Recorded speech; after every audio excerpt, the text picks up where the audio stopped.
तो मेरे according hostel वालों को अगर फीस कम नहीं कर सकते हैं अपनी, तो 2-4 साल के बाद बच्चे ही नहीं आएंगे तो फिर फीस बढ़ा के क्या करेंगे। किसान वर्गीय लोग ज़्यादा आते हैं यूपी और बिहार से, तो उनके लिए काफ़ी अफोर्डेबल नहीं है, मतलब उनके लिए अनअफोर्डेबल है। 20,000 25,000 रुपये पर मंथ उनकी फैमिली इनकम इतनी नहीं है जितना यहाँ से कोटा में हॉस्टल वाले वसूलते हैं। बहुत मतलब अजीब टाइप का मतलब एक मेंटेलिटी है कि हर जैसे सेशन एंड होगा, सेशन एंड पे अचानक 2,000-3,000 बच्चे को बिना बोले एक 4-4 हज़ार रुपये बढ़ा देंगे और बोल देंगे नहीं दे रहे हैं तो खाली कर दो। अब बच्चा अब जनवरी में कहाँ खाली करके जाए, 4 महीने के लिए कोई हॉस्टल वाला रखता भी नहीं, कहेगा भाई अगला तुम नया सेशन का बच्चा आएगा उसको रखेंगे, 4 महीने के लिए रखेगा नहीं। तो ये लोग अपना मतलब मोनोपोली होता है, कोई यहाँ पर ऑर्गेनाइजेशन नहीं है कि उसको कंट्रोल कर सके उनको भीड़ को। अब देखिए 4 साल और देख लीजिए फिर खत्म हो रहा है कैसे। खाली हो जाएगा क्योंकि हमें तो कोटा है, हम नहीं देंगे तो कोटा ही नहीं देगा। तो भाई मैं आपसे ये पूछना चाहता हूँ, जैसे कोटा में सबसे महंगा कोचिंग पड़ता है या हॉस्टल पड़ता है? कोचिंग तो नहीं, कोचिंग की फीस तो बहुत ही कम है। जैसे अगर मैं अपनी ही बात करूं तो मेरी 10,000 रुपये में फीस है, और जबकि कोटा के हॉस्टलों की बात करें तो 20,000 रुपये 25,000 रुपये पर मंथ ले रहे हैं। मतलब मनमानी जितना हो बच्चे से उतना ले रहे हैं। तो मेरे अकॉर्डिंग हॉस्टल वालों को अगर फीस कम नहीं कर सकते हैं अपनी, तो 2-4 साल के बाद बच्चे ही नहीं आएंगे तो फिर फीस बढ़ा के क्या करेंगे। और एवरेज आपके हिसाब से कितना फीस कर देना चाहिए हॉस्टल वालों को? एवरेज मेरे हिसाब से 8-9 हज़ार, अगर 9 हज़ार मैक्सिमम 10,000 फीस होना चाहिए सब हॉस्टल्स का। कोचिंग के आसपास वालों का भी, कोचिंग के आसपास वाले तो 30,000 भी ले रहे हैं, 25,000 ले रहे हैं, 35,000 ले रहे हैं। तो इससे अच्छा है कि ऑन एन एवरेज 10,000, मतलब कोई गाइडलाइंस ऐसी होनी चाहिए हॉस्टल्स के लिए जो एक मिनिमम क्राइटेरिया को फुलफिल करती हो। एक बहुत बड़ा योगदान रहता है, कंट्रीब्यूशन रहता है प्रशासन का भी। बहुत सारी चीजें होती है तो प्रतिबंध लगाया जाता है, तो प्रशासन से कुछ बोलना चाहोगे आप इस बारे में?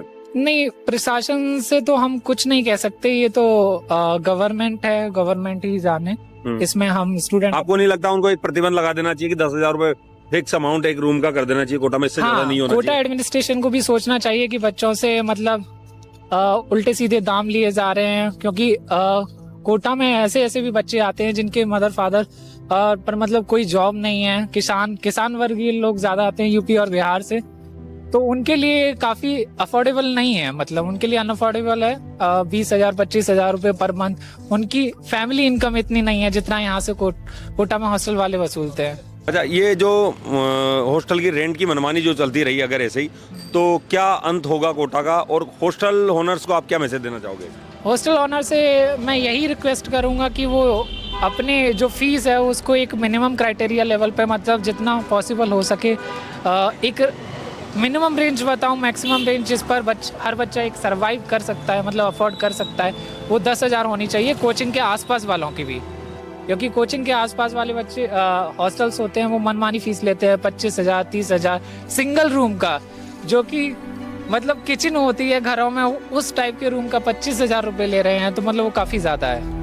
आपका यहाँ पे कोटा में क्या क्या खर्चा होता है? खाने का, रहने का और मतलब कोचिंग का। तो सबसे महंगा यहाँ पे क्या पड़ता है भाई? सबसे महंगा तो हॉस्टल ही पड़ता है। मतलब हमने देखा है आसपास के बच्चों को, मतलब हॉस्टल में अगर कभी जैसे गए पूछने तो 15-15 हज़ार रुपया फी है, 14-14 हज़ार रुपया फी है। मतलब सिर्फ रहने का और खाने का 15,000 रुपया का फी का कोई तुक ही नहीं बनता इतना। हम लोग पीजी में जैसे रहते हैं 35 और 4,000 में पीजी मिल जाता है, 3,035 में अच्छा मेस मिल जाता है, और वो भी मेस में आप बदल के खा सकते हैं, जिस मेस में कल उस मेस में, मतलब आदमी के पास ऑप्शंस रहते हैं। मतलब कोटा का डाउनफॉल जाने का जो रीजन है वो कोचिंग नहीं है, हॉस्टल्स हैं। इन लोगों ने बहुत मतलब अजीब टाइप का मतलब एक मेंटेलिटी है कि हर जैसे सेशन एंड होगा, सेशन एंड पे अचानक 2,000-3,000 बच्चे को बिना बोले एक 4-4 हज़ार रुपये बढ़ा देंगे और बोल देंगे नहीं दे रहे हैं तो खाली कर दो। अब बच्चा अब जनवरी में कहाँ खाली करके जाए, 4 महीने के लिए कोई हॉस्टल वाला रखता भी नहीं, कहेगा भाई अगला तुम नया सेशन का बच्चा आएगा उसको रखेंगे, 4 महीने के लिए रखेगा नहीं। तो ये लोग अपना मतलब मोनोपोली होता है, कोई यहाँ पर ऑर्गेनाइजेशन नहीं है कि उसको कंट्रोल कर सके उनको भीड़ को।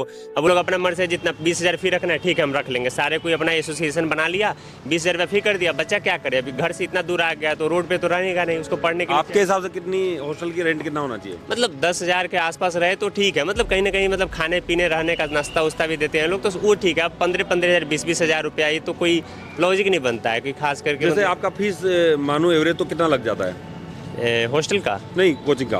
कोचिंग का तो हमारा 70,000 लगा था आने के लिए। मैं 1 लाख मान लेता हूँ। हाँ, 1 लाख 1 साल का। हॉस्टल का कितना लग जाता है? हॉस्टल में रहने वाले को तो 15,000 लगता ही है, 15,000 14,000, 1.5 से 2 लाख हो गया। तो वो तो हॉस्टल मतलब कोचिंग से डबल ट्रिपल हो जा रहा है। और इसीलिए बच्चा कम आ रहा है हाँ, शायद। आजकल तो इस सब वजह से, क्योंकि अब घर पे भी पढ़ के आदमी जब क्रैक कर ही सकता है तो यहाँ फिर 2.5 लाख 3 लाख देकर क्यों आना। सही बात। पहले हम जब कम में देकर रह सकते हैं तो फिर इतना 3 लाख रुपए एक्स्ट्रा देकर क्यों रहना। और खाना पीना में भी लोग बाद में क्वालिटी डाउन कर देते हैं हॉस्टल वाले। मेस में तो बच्चे के पास ऑप्शंस रहता है कि आज इस मेस में कल उस मेस में। हॉस्टल में क्या है कि जो देंगे वही खाना है, नहीं खाना है तो कोई बात नहीं, तुम मत खाओ, अपना तुम बाहर जाके खाओ अपना पैसा से एक्स्ट्रा। तो 10 से 15 हज़ार वहाँ दे दो और फिर डेली जाकर बाहर खाओ अपना, तो उसमें भी अलग से एक्स्ट्रा पैसा दे दो, तो फिर फायदा क्या हुआ रहने का। तो उससे अच्छा तो मैं बाहरी बच्चा पीजी कर रह के अपना मेस में खा ले बदल बदल के। तो ये लोग मतलब वो होता है ना कि हाँ सेल्फ कंट्रोल कर रहे हैं कि मेरे हिसाब से खाना है तो खाओ, नहीं खाना तो जाओ सो जाओ। इस टाइप आपके हिसाब से क्या बोलना है भाई आप? नहीं, मेन चीज़ जो भी है हॉस्टल है। हॉस्टल मतलब खाना ही बहुत अनहाइजीनिक है और मतलब बहुत दिक्कत आती है। कभी मतलब पैसे बढ़ा दिए, कभी कुछ भी, मतलब कोई मतलब सेफ्टी भी नहीं लगती है। मतलब यहाँ पे हम और चार्जेस बहुत ज़्यादा है, बहुत टू मच है। नहीं होना चाहिए इतना। इतना नहीं होना चाहिए। कितना होना चाहिए आपके हिसाब से? मैक्सिमम मिनिमम से मिनिमम 8 to 10 बहुत है। मतलब यहाँ 15,000 17,000 मतलब ज़्यादा है। हम अपने घर छोड़ के आए हैं, दूर दूर से आए हैं। आपको क्या लगता है अगर ये मनमानी ऐसे ही चली रही तो कोटा का अंत क्या होगा? कोटा गंज ही होगा, कोटा खाली हो जाएगा। कोटा बच्चों के लिए मशहूर है, हम पढ़ने आते हैं, तो ऐसा नहीं रहेगा। हम चले आएंगे तो कुछ नहीं रहेगा। और उसका कारण रहेगा ये हॉस्टल वालों की मनमानी जो भी है, मतलब हॉस्टल वाले हम जो पैसे बढ़ा रहे हैं वो उनकी जिम्मेदार हॉस्टल वाले ही रहेंगे। हम पढ़ने के लिए आ रहे हैं और पढ़ने से ज़्यादा हमारा जो रहना है यहाँ महंगा पड़ रहा है। अच्छा, कोटा नहीं आएगा तो कौन कौन सा शहर है आपको क्या लगता है कहाँ कहाँ सस्ता पड़ रहा है आजकल हॉस्टल वाला? आजकल हमारा जो मैं आगरा से बिलोंग करता हूँ, पर जो मेरे पास है कानपुर है, कानपुर बनारस और पटना में भी अच्छा खासा हो गया है कोचिंग का। बनारस में भी हो गया है। वहाँ कितने में मिल जाता है हॉस्टल वगैरह? वहाँ तो हॉस्टल 6,000 7,000 8,000 ज़्यादा नहीं है। पर यहाँ पर तो कोटा वालों को कोई मैसेज देना चाहोगे हॉस्टल वालों को? कोटा के हॉस्टल वालों को यही मैसेज देना चाहूँगा, मतलब ज़्यादा मनमानी ना करें। मतलब थोड़ा जो मीडियम में रखें, हमारे लिए भी बेटर हो, जो आपके लिए बेटर हो। अच्छा, और आप कुछ मैसेज देना चाहोगे कोटा बस वालों को? ये लोग तो खुद देख ही रहे हैं डाउनफॉल। कोविड के बाद डाउनफॉल तो कोटा वाले हॉस्टल वाले खुद देख रहे हैं। ऐसा तो है नहीं कि इनसे कुछ छुपा है। अगर ऐसा ही चलते रहा तो खुद अपना समय का इंतजार करें 2-3 साल और 4 साल मैक्सिमम, फिर दिख जाएगा इनको। मतलब कि बच्चे के पास ऑप्शंस आ गए हैं आजकल ऑनलाइन की वजह से। तो मनमानी करिएगा, ठीक है आप करिए मनमानी। जिसके पास बहुत सारा पैसा, एक्स्ट्रा पैसा, जो बहुत अमीर है वो अफोर्ड करेंगे। बाकी जो हम जैसे एवरेज मिडिल क्लास का बच्चा क्या करेंगे, वो तो मतलब अपना देखेंगे ना कि भाई कहाँ पैसा बचाना है। अब घर का माँ बाप इतना मेहनत करके 10-10 हज़ार रुपया दे रहा है, तो वो कहाँ से सोचेगा कि भाई रहने के लिए सिर्फ 15,000 रुपया कहाँ से दे। तो वही बात है, अपना समय का इंतजार करिए। अगर ज़्यादा से ज़्यादा आपको डाउनफॉल दिख ही रहा होगा 2020 के बाद से, तो देखिए 4 साल और देख लीजिए, फिर खत्म हो रहा है कोटा कैसे। खाली हो जाएगा, क्योंकि हम है तो कोटा है। हम नहीं रहेंगे तो कोटा ही नहीं रहेगा।